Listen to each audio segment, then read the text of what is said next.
नमस्कार। बिज तक पर बिजनेस अड्डा या बिज अड्डा में आपका स्वागत है। और आज बात करते हैं आपके घर की, आपकी छत की। अगर आप अभी तक किराए के घर में रहते हैं तो समझ लीजिए कि वो मौका आ चुका है जिसका आप इंतज़ार कर रहे थे। घर खरीदने का अच्छा मौका सामने है। प्रॉपर्टी मार्केट भी ठंडा पड़ा हुआ है और अब होम लोन पर ब्याज भी पिछले करीब 15-20 सालों में सबसे नीचे आ चुका है। देश की सबसे बड़ी होम फाइनेंस कंपनी एचडीएफसी ने आज से ही अपने होम लोन में ब्याज में कटौती कर दी है। उसका होम लोन अब 6.75% यानी 6.75% से शुरू होगा। ये ब्याज दर है उसकी लोएस्ट इंटरेस्ट रेट। और इसके 2 दिन पहले यानी सोमवार को स्टेट बैंक ऑफ इंडिया ने और उसके बाद कोटक बैंक ने भी ब्याज दरों में कटौती का ऐलान किया था।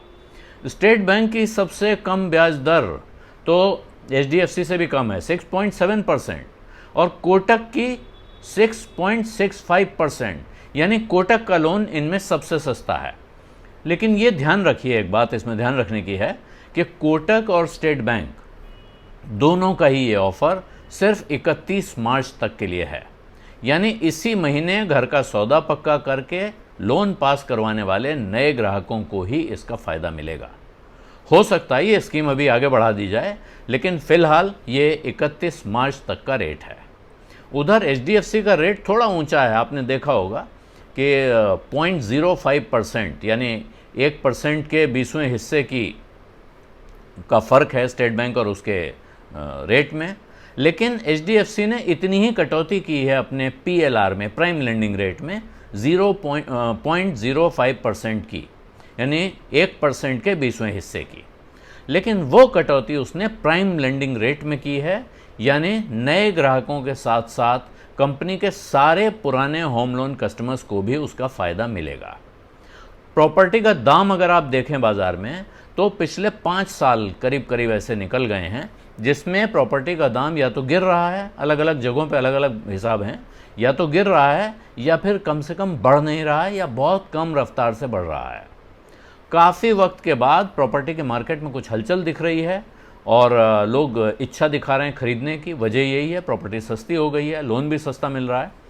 लेकिन आज की तारीख में भी अगर आपके पास लोन सैंक्शन होने की पर्ची है हाथ में या आपकी जेब में नकद है तो बात अलग है, फिर तो ये किस्सा आपके लिए नहीं है।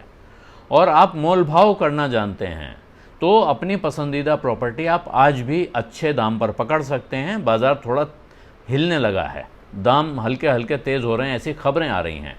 कितने दिन तेज़ होता रहेगा अभी इसके बारे में कहना मुश्किल है, लेकिन जहां है इससे बहुत नीचे जाएगा, अब ये उम्मीद नहीं रखनी चाहिए। इसीलिए अगर आपको अपने रहने के लिए घर खरीदना है तो या तो बैंक जाइए, हाउसिंग फाइनेंस कंपनी के दफ्तर जाइए, या फिर फ़ोन उठाकर तुरंत अपने लोन का इंतज़ाम शुरू कीजिए। होम लोन से टैक्स भी बचता है, ये खबर तो आपको होगी ही। लेकिन अगर आपको नया घर नहीं खरीदना है, आप पहले से ही होम लोन की किस्तें चुका रहे हैं, तब भी आपको ध्यान से देखना चाहिए कि आपकी किस्त कम होने का इंतज़ाम है या नहीं। यानी जो किस्त आप चुका रहे हैं, जिस बैंक से या जिस कंपनी से भी आपने लोन ले रखा है, वहाँ का रेट क्या है, आपकी किस्त क्या है, और आप इन बैंकों से जिन 3 का मैंने नाम लिया, एचडीएफसी से या स्टेट बैंक ऑफ इंडिया से या कोटक बैंक से कंपेयर करके देख सकते हैं कि क्या अच्छी खासी बचत हो सकती है। तो आपको तुरंत इनसे संपर्क करना चाहिए। और सबसे पहला एक तरीका ये है कि आप अपने जिस बैंक में आप हैं, जिस बैंक से आपने लोन ले रखा है, पहले उसी के मैनेजर से पूछिए कि भाई कुछ इरादा है कम करने का या मैं कहीं और जाऊं। कई मामलों में ऐसा होता है कि आप जब ऐसी धमकी देते हैं तो वो आपसे कहते हैं नहीं बैठिए, कहाँ जा रहे हैं आप, चाय पिलाओ भाई। चाय वाय मंगाएंगे, उसके बाद आपको समझाएंगे और कहेंगे नहीं हम ही आपका कम कर देते हैं, कुछ प्रोसेसिंग फ़ीस लगती है, कभी नहीं भी लगती है। ये फिर डिपेंड करता है इस पर कि आप मोलभाव करना कितना अच्छा जानते हैं। ये जो तीनों कंपनियों के रेट हैं, जो लोग दूसरे बैंकों का लोन अपना ट्रांसफ़र करेंगे इनमें, उनको भी यही रेट मिलेगा। साथ में स्टेट बैंक ऑफ इंडिया ने तो ये ऐलान भी किया हुआ है कि पूरी प्रोसेसिंग फ़ीस इस वक्त वो माफ़ कर रहा है, कोई प्रोसेसिंग फ़ीस नहीं लगेगी, जो कि करीब 0.5%, 0.25%, 1% तक होती है जो आपका टोटल लोन अमाउंट होता है उसकी, तो वो भी पैसा बचेगा। लेकिन एक बात का ध्यान रखना बहुत ज़रूरी है कि आपको किस रेट पर लोन मिलेगा, क्या इंटरेस्ट रेट आपके लोन पे लगेगा, इसका फैसला आपकी क्रेडिट प्रोफाइल देखकर होगा, यानी आपका सिबिल स्कोर देखा जाएगा। सिबिल स्कोर अगर आपको नहीं मालूम है तो उसकी जानकारी हासिल कीजिए, वरना कुछ दिनों में फिर हम आपको बताएंगे।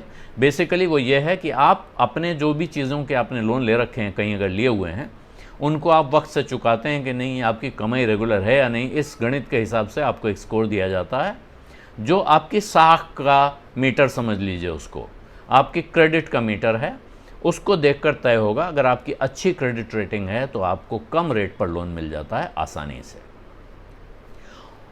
तो जिस तरह का गला काट कंपटीशन इस वक्त मार्केट में है, आप देख रहे हैं, वो एक ने 6.7 किया, एक ने 6.65 कर दिया, एक ने 6.75 किया, तो साथ में सबके लिए कर दिया। तो ऐसे में ये गुंजाइश काफ़ी ज़्यादा है कि आप इसका फ़ायदा उठा सकते हैं। अगर आपके पास घर नहीं है, अपना घर का सपना पूरा कर सकते हैं।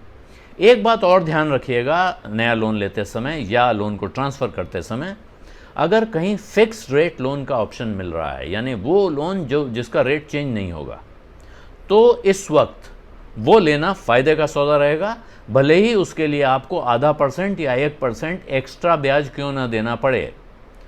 लेकिन वो तभी होगा जब या तो आप नया लोन ले रहे हैं जो आप 15-20 साल के लिए ले रहे हैं, या जो पुराना लोन आप ट्रांसफ़र करवा रहे हैं उसमें कम से कम 5 साल का वक्त बाकी हो।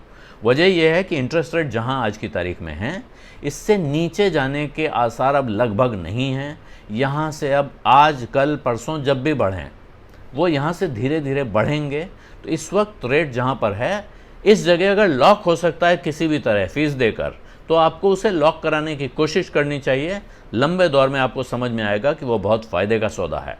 2004-2005 में जिन लोगों ने अपने फिक्स रेट के लोन लिए थे और जिन्होंने फ्लोटिंग रेट के लोन लिए थे, उन दोनों के बीच में भारी फ़र्क पड़ा है, क्योंकि वहाँ जिसने 7.5% 8% पे लोन लिया था, उसका रेट बढ़ते बढ़ते 14% तक पहुँच गया था, जबकि जिसने फिक्स रेट पे ले रखा था उसका वो फिक्स रेट लॉक था, तो उनकी EMI बिल्कुल नहीं बढ़ी, फिक्स रही, दूसरों की EMI बढ़ती चली।